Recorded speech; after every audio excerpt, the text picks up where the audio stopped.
Here is a diesel-powered HMS Queen Elizabeth aircraft carrier, and here is a nuclear-powered USS Gerald Ford aircraft carrier.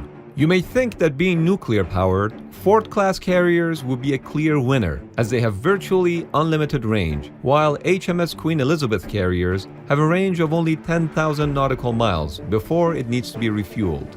But even if we discount the food supplies needed for both types of vessels, USS Gerald Ford would still need to be refueled from time to time with fuel for the aircrafts that it carries on board. After all, it can only hold so much aircraft fuel. While unlimited range may seem like an advantage at first, saving money on fuel and resupply runs, the more you look into it, the more you realize that it takes a while, if ever, for the benefits to pay off. Think of a hybrid car. You pay more money for it up front to enjoy the fuel savings in the long run, but it will take years before it breaks even. So let's take a look at all the advantages and disadvantages of nuclear versus diesel-powered aircraft carriers and try to come to a conclusion. Which one is the better value for money? As in the end, it's all about the cost, or is it really?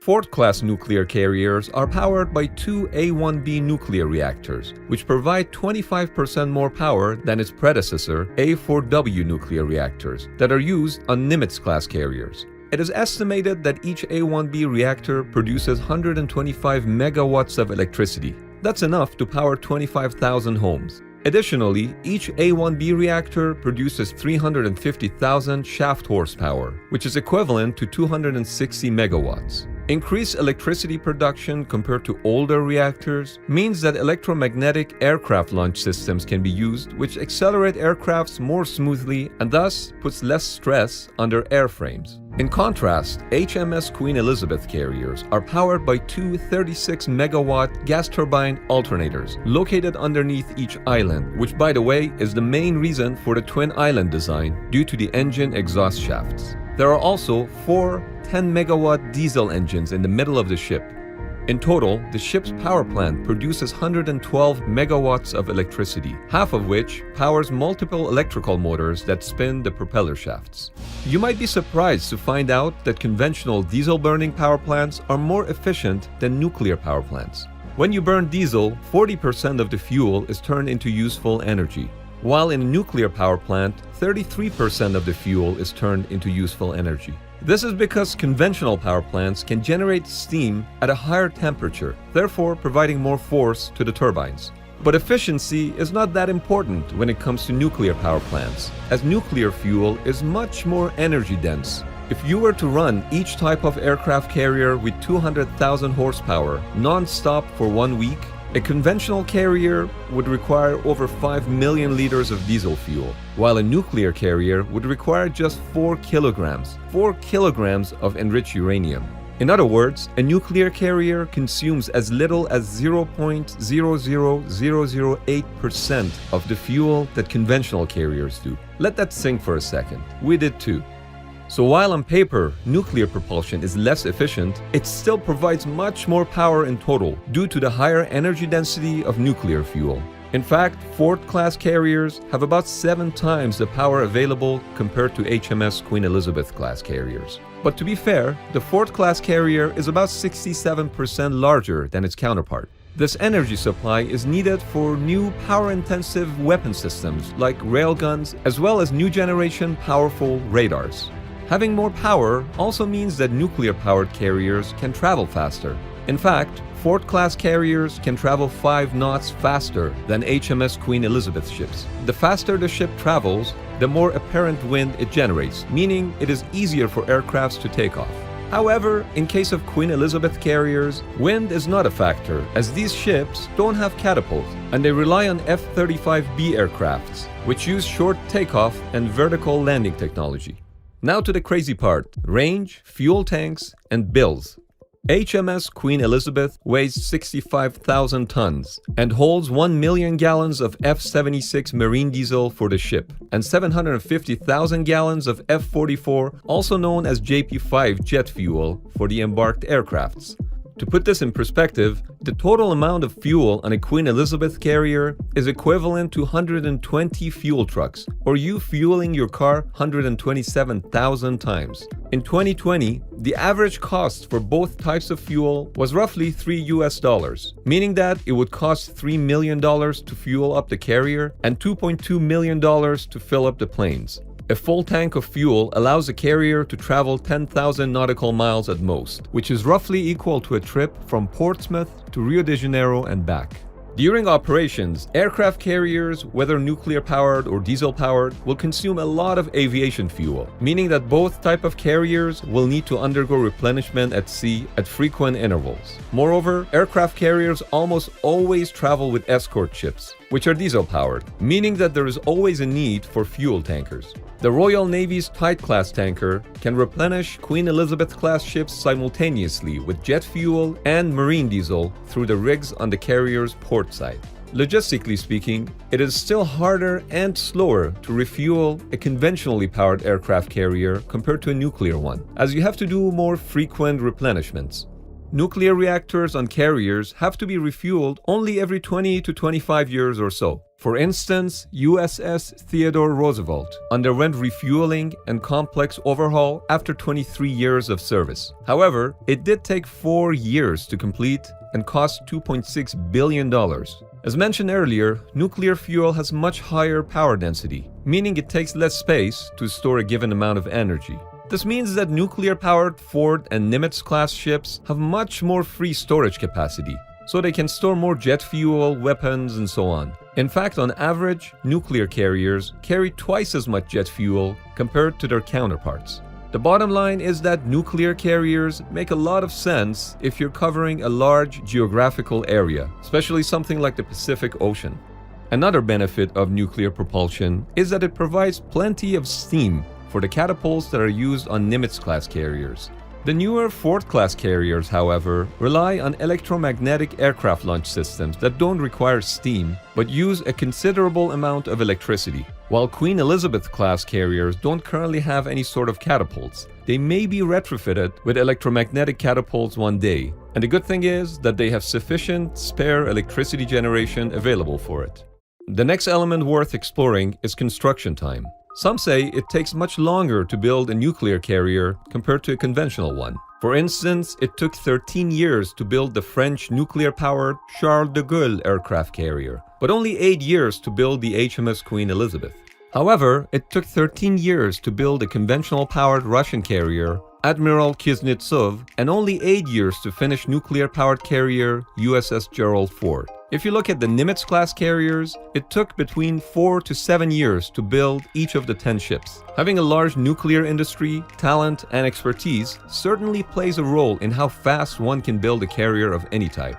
If you look at the Chinese, they bought an old Soviet-built Kuznetsov-class aircraft carrier, but it took them 14 years to rebuild it and make it combat-ready. At the same time, it took the Chinese only 4 years to build a Type II conventionally powered carrier from scratch. Italian diesel-powered aircraft carrier Cavour was built in 7 years. So just by looking at the build time of the recent aircraft carriers, it's hard to say which one can be built faster. The real benchmark would be the Americans building a conventional carrier.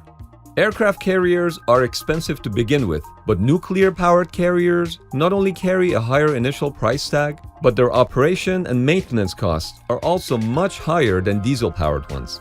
The fuel bill for Queen Elizabeth-class carriers and also the replenishment at sea costs will certainly add up over time, but it would still be much lower than if the ships were nuclear-powered. Having a nuclear reactor on a ship is complicated. Traditional land reactors rely on gravity to drop control rods to shut down a reactor, but that would be impossible on a moving ship that can go up and down in waves. The solution is to use a mechanical system to insert rods into the reactor's core, which adds to the cost. Additionally, a desalination plant specifically for the reactor must be built and maintained in order to provide fresh water for reactor cooling.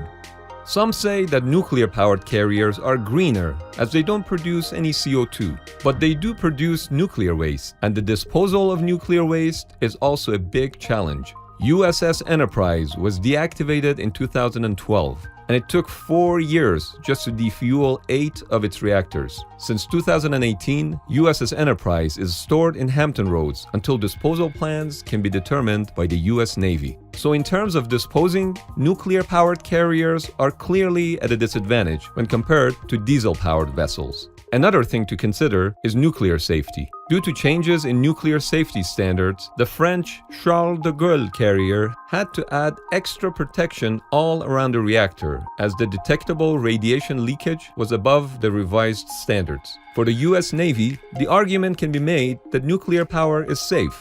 For instance, the US Navy operates 103 nuclear reactors on 81 ships. For more than half a century, there has been no accidents or radioactive releases, as the Navy operated almost 6,000 reactor years. However, the same cannot be said about the early days of Soviet nuclear program, which suffered multiple reactor meltdowns as well as countless radiation leaks. Some notable Soviet nuclear accidents include K-19 submarine accident at sea, where a reactor cooling system failure resulted in 9 deaths from acute radiation syndrome. Same thing happened on K-27, and 9 people lost their lives due to radiation. Finally, in 1985, K-431 was being refueled when criticality occurred, which resulted in an explosion, killing 10 workers and releasing over 200 petabecquerels of fission products into the atmosphere.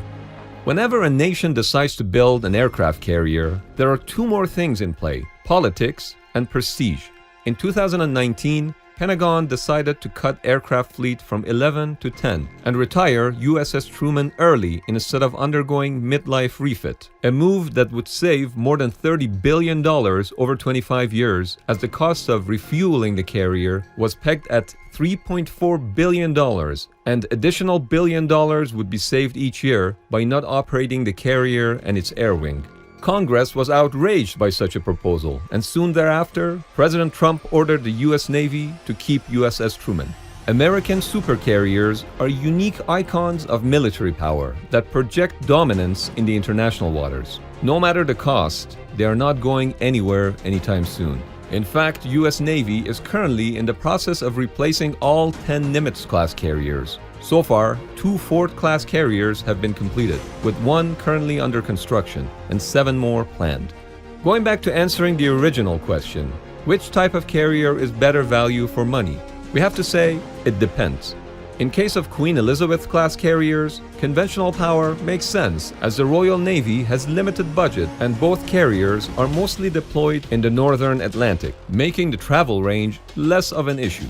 With regards to the US Navy, nuclear makes sense, as the distances that its carriers cover are much larger, especially in the Pacific region. And it's definitely about the prestige as well. Having 11 nuclear carriers in its fleet, the United States projects its dominance in the international waters. With regards to which technology is cheaper over the long term, it is hard to say for 2 reasons. First of all, when comparing nuclear-powered versus conventionally powered carriers, it is not exactly an apples-to-apples comparison, as the ships are of different sizes. For instance, Ford-class carriers are 67% larger than Queen Elizabeth-class carriers. There are simply no conventionally powered carriers with displacement of 100,000 tons, so it's hard to say what the lifetime cost of running that kind of a ship would be. Secondly, no nuclear-powered aircraft carrier has been fully disposed of as of yet. But one thing is clear, it would be pricey. What do you think? Which type of carrier is better value for money? And does it even matter? In today's world, aircraft carriers are the ultimate icon of military dominance. And if you want that kind of military power, the cost is probably not much of an issue. If you watched this far, we hope you enjoyed this video. And if so, hit that like button. It matters to us.